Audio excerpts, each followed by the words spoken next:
हमारी इस विशेष गहन चर्चा में सभी सुनने वालों का स्वागत है। आज का जो विषय है वो विशेष रूप से उन छात्रों के लिए बेहद महत्वपूर्ण है जो प्रतियोगी परीक्षाओं की तैयारी कर रहे हैं और साथ ही उन सभी जिज्ञासु श्रोताओं के लिए भी जो इस बात को गहराई से समझना चाहते हैं कि हमारे देश की राजनीतिक और भौगोलिक नींव मतलब वो कैसे रखी गई। बिल्कुल।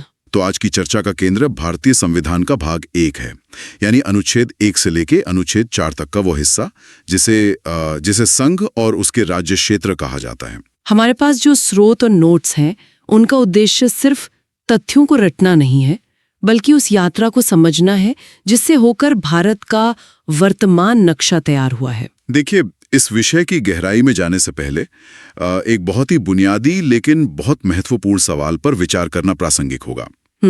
भारत के संविधान में देश को राज्यों का संघ यानी यूनियन ऑफ स्टेट्स कहा गया है। तो संविधान निर्माताओं ने अमेरिका की तरह फेडरेशन शब्द का इस्तेमाल करने से परहेज क्यों किया? सही बात है। ये केवल भाषा या अनुवाद का मामला नहीं है। इसके पीछे भारत के निर्माण की पूरी राजनीतिक सोच और भविष्य की सुरक्षा का एक बहुत बड़ा दर्शन छिपा हुआ है। हमारी आज की चर्चा इसी दर्शन और उसके व्यावहारिक पहलुओं पर केंद्रित रहेगी। तो इस दर्शन को समझने के लिए संविधान के सबसे पहला अनुच्छेद से शुरुआत करना सबसे तार्किक लगता है। हाँ, बिल्कुल। अनुच्छेद 1 का मुख्य वाक्य ही ये घोषणा करता है कि इंडिया जो कि भारत है, राज्यों का एक संघ होगा। अंग्रेजी के ड्राफ्ट में इसे यूनियन ऑफ स्टेट्स लिखा गया है। तो संविधान का पहला ही पन्ना इस यूनियन शब्द पर इतना जोर क्यों देता है? इस शब्द के चयन के पीछे संविधान सभा की प्रारूप समिति के अध्यक्ष डॉक्टर B.R. अम्बेडकर का दृष्टिकोण बहुत ही स्पष्ट था। उन्होंने संविधान सभा में विस्तार से बताया था कि यूनियन शब्द को फेडरेशन पर प्राथमिकता क्यों दी गई। इसके 2 बहुत ही ठोस कारण थे। अच्छा। पहला कारण ये है कि भारतीय संघ अमेरिका की तरह अलग अलग राज्यों के बीच हुए किसी आपसी समझौते का परिणाम नहीं है। मतलब कोई एग्रीमेंट नहीं हुआ था। एग्जैक्टली। अमेरिका के निर्माण के समय 13 स्वतंत्र राज्य एक साथ आए और उन्होंने एक फेडरेशन बनाने का समझौता किया। भारत के मामले में ऐसा कोई समझौता नहीं हुआ था। भारत एक अखंड देश के रूप में पहले से मौजूद था। राज्यों का निर्माण तो केवल प्रशासनिक सुविधा के लिए किया गया है। इसका मतलब ये हुआ कि राज्य भारत का निर्माण नहीं करते, बल्कि भारत ने राज्यों को अपनी सुविधा के लिए आकार दिया है। बिल्कुल सही। और अंबेडकर जी का दूसरा कारण क्या था? दूसरा कारण पहले से भी ज्यादा महत्वपूर्ण है। वो ये है कि इस संघ के किसी भी राज्य को भारत से अलग होने यानी सिसीड करने का कोई संवैधानिक अधिकार नहीं है। मतलब कोई राज्य खुद को अलग देश घोषित नहीं कर सकता। हाँ, देश का कोई भी हिस्सा या राज्य ये दावा नहीं कर सकता कि वो अब भारतीय संघ का हिस्सा नहीं रहना चाहता।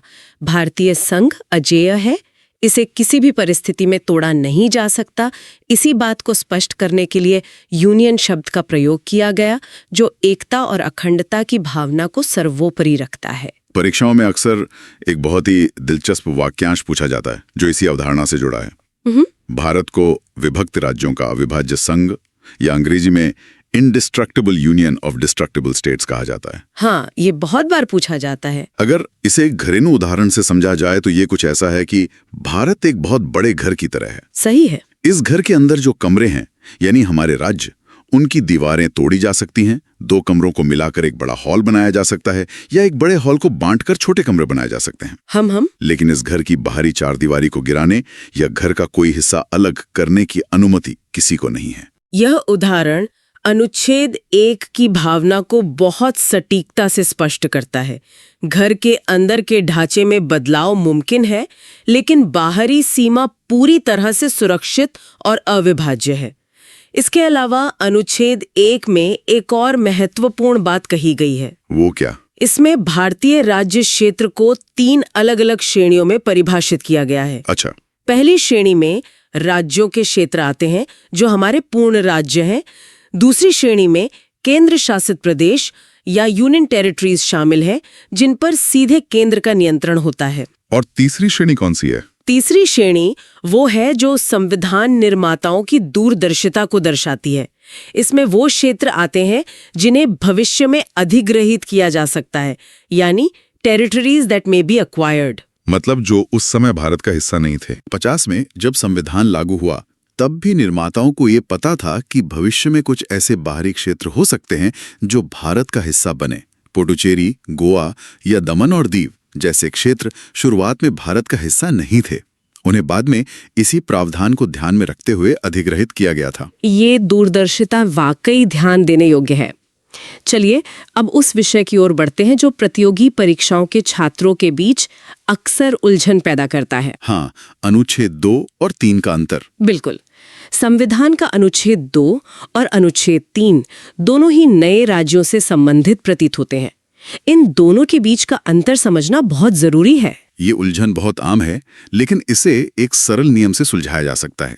अनुच्छेद 2 का संबंध पूरी तरह से उन क्षेत्रों से है जो वर्तमान में भारतीय संघ का हिस्सा नहीं है, जो बाहर है। हाँ, ये संसद को ये शक्ति देता है कि वो बाहरी राज्यों या क्षेत्रों को भारत में शामिल कर सकती है या नए राज्यों के रूप में स्थापित कर सकती है।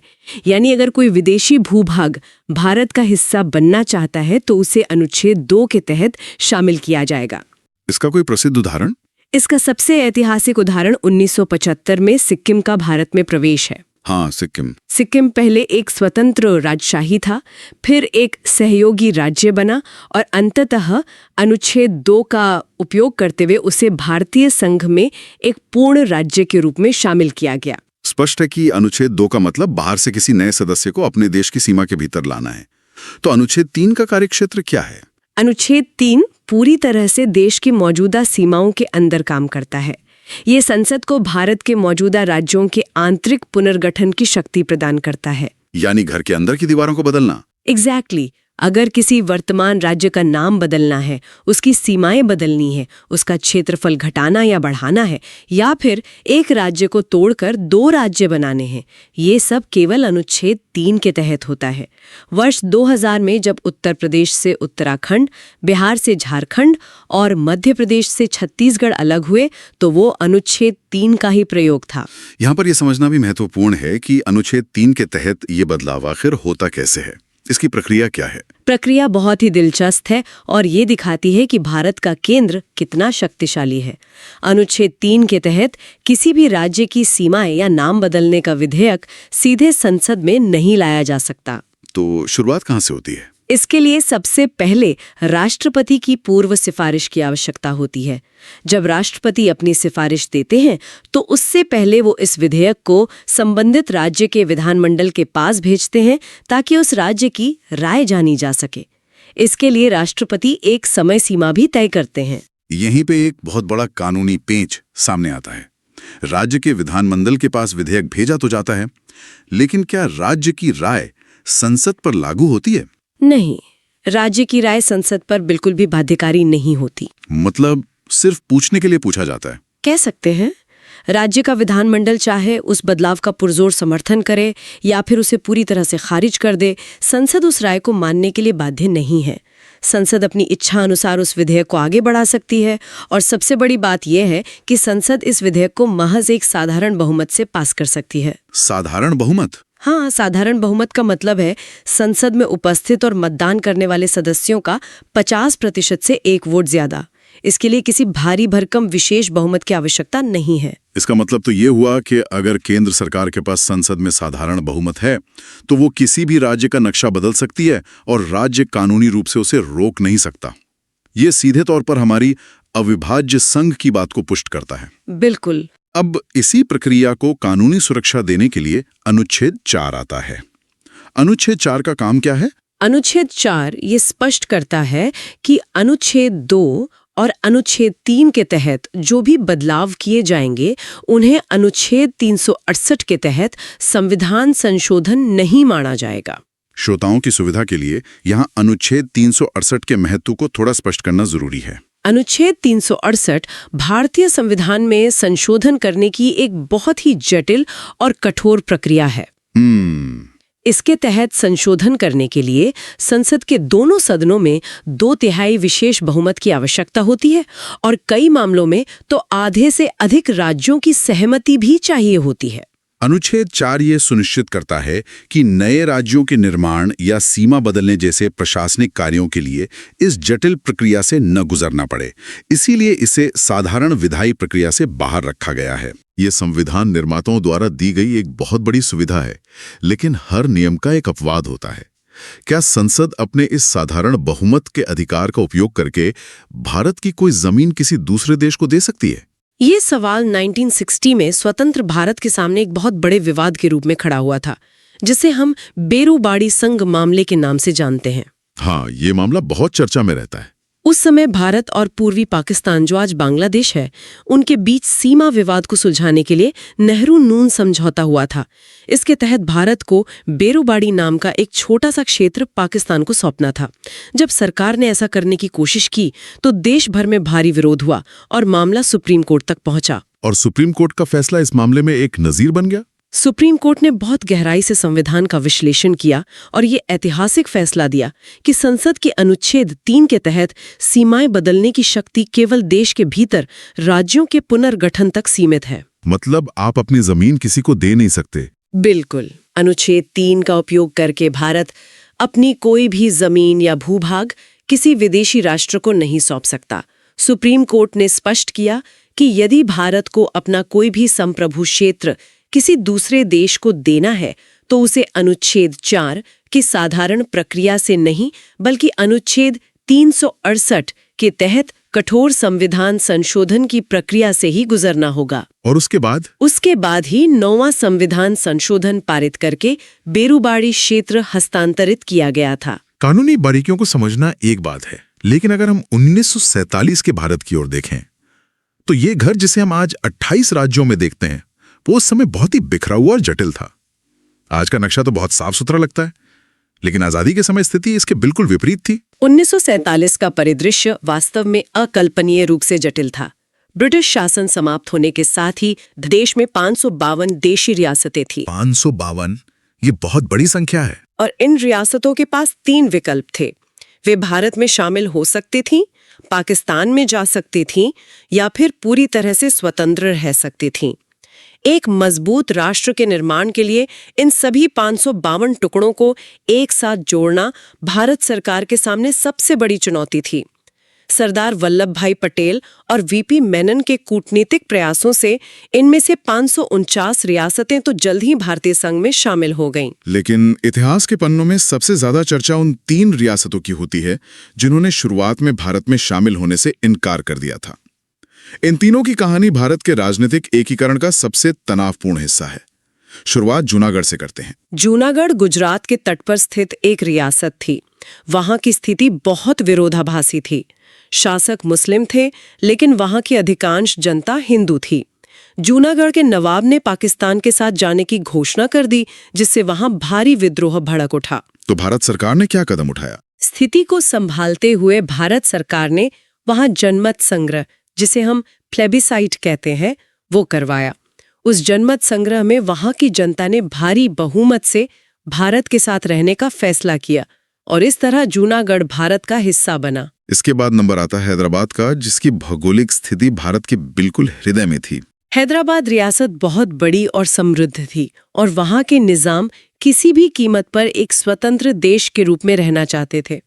उन्होंने अपनी एक अनियमित सेना भी बना रखी थी, जिसे रजाकार कहा जाता था, जो जनता पर काफी अत्याचार कर रही थी। और भारत के बीचों बीच एक ऐसा स्वतंत्र देश होना तो सुरक्षा के लिए बहुत बड़ा खतरा था। जब कूटनीतिक बातचीत विफल हो गई तो भारत सरकार को वहां एक पुलिस और सैन्य कार्यवाही करनी पड़ी।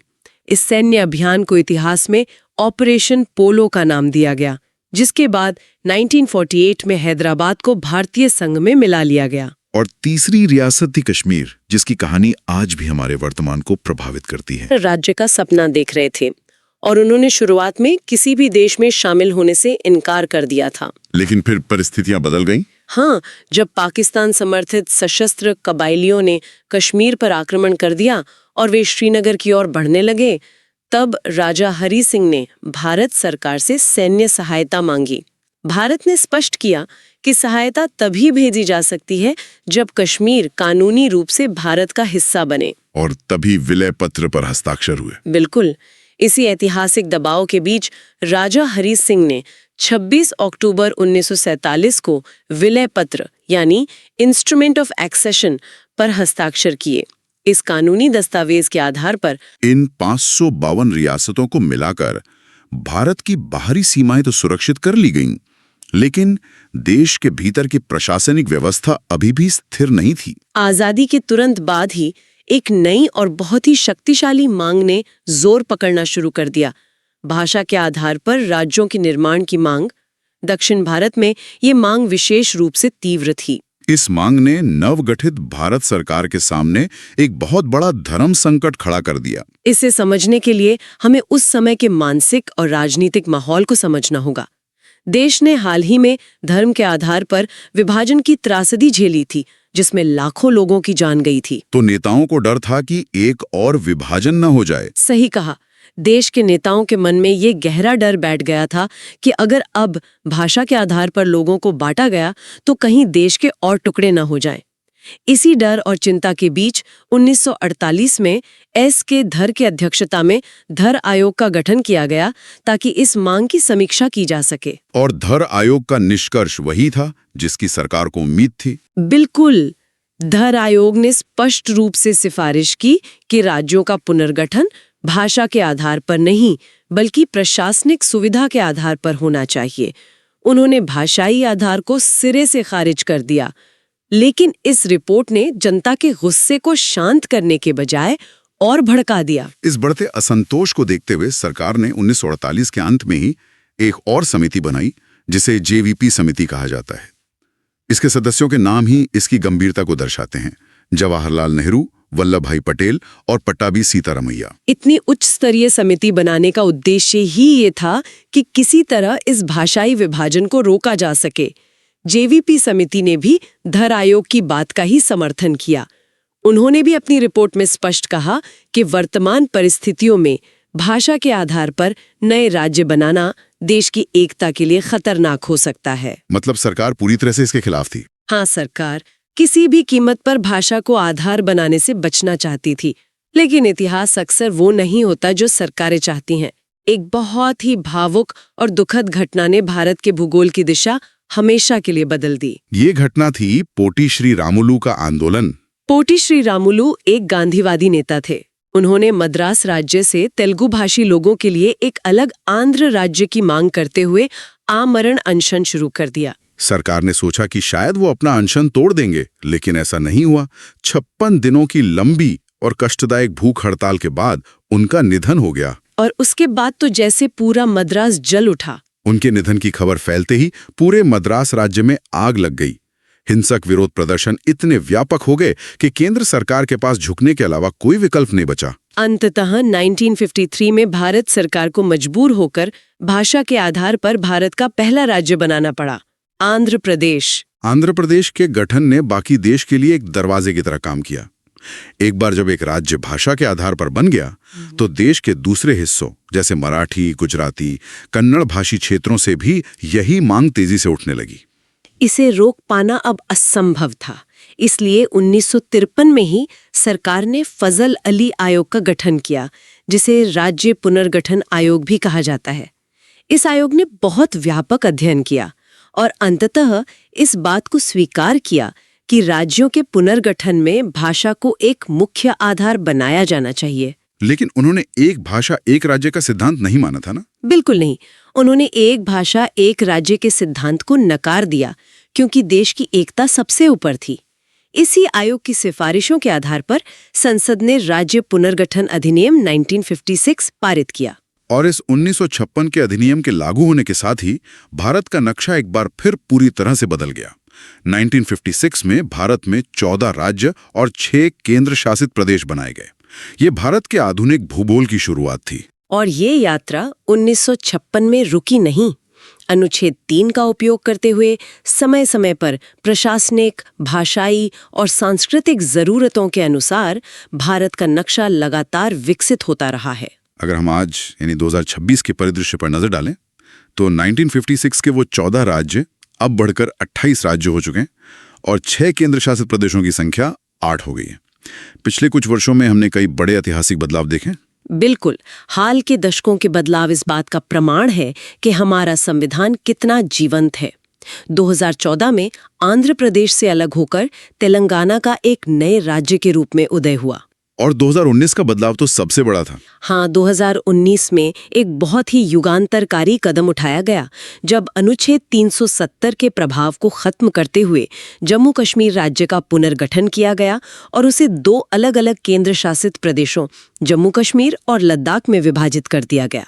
और इसके बाद 2020 में दादरा और नगर हवेली तथा दमन और दीव को मिलाकर एक ही केंद्र शासित प्रदेश बना दिया गया ताकि वहां का प्रशासन अधिक सुचारू रूप से चल सके। इन सभी घटनाओं को एक साथ रखकर देखने पर यह बात बहुत गहराई से समझ में आती है कि 552 अलग-अलग रियासतों के बिखरे हुए टुकड़ों से शुरू होकर अनगिनत चुनौतियों और आंदोलनों का सामना करते हुए भारत आज 28 राज्यों और 8 केंद्र शासित प्रदेशों का एक बेहद मजबूत और अविभाज्य संघ बन चुका है। इस पूरी ऐतिहासिक और कानूनी यात्रा का सार यही है कि संविधान निर्माताओं ने एक ऐसा अद्भुत ढांचा तैयार किया जो आंतरिक रूप से पूरी तरह लचीला है ताकि वो समय और जनता की जरूरतों के अनुसार खुद को ढाल सके, लेकिन बाहरी रूप से ये व्यवस्था पूरी तरह ठोस और अखंड है। यही वो संतुलन है जिसने भारत जैसी विशाल विविधताओं वाले देश को एक सूत्र में बांध कर रखा है। यह आंतरिक लचीलेपन और बाहरी मजबूती का संतुलन ही हमारे लोकतंत्र की सच्ची ताकत है। आज की चर्चा में हमने देखा कि कैसे अनुच्छेद 3 संसद को यह असीम शक्ति देता है कि वह किसी भी राज्य की सीमा को साधारण बहुमत से बदल सकती है। ऐसे में इस चर्चा का अंत हम एक ऐसे विचार के साथ करना चाहेंगे जो भारत के भविष्य की राजनीति को लेकर एक नया नजरिया पेश करता है। वो क्या है? हाल के वर्षों में उत्तर भारत और दक्षिण भारत के राज्यों के बीच जनसंख्या वृद्धि की दरों में एक बहुत बड़ा अंतर देखने को मिल रहा है। चूंकि राजनीतिक प्रतिनिधित्व और संसाधनों का बंटवारा बहुत हद तक जनसंख्या पर निर्भर करता है, तो क्या भविष्य में ये जनसांख्यिकीय असंतुलन भारत के राजनीतिक ढांचे पर दबाव डालेगा? ये एक बहुत ही गंभीर और सोचने वाला विषय है। क्या भविष्य में राजनीतिक संतुलन बनाए रखने के लिए हमें सीमाओं के पुनर्गठन या नए राज्यों के निर्माण की एक नई लहर देखने को मिल सकती है?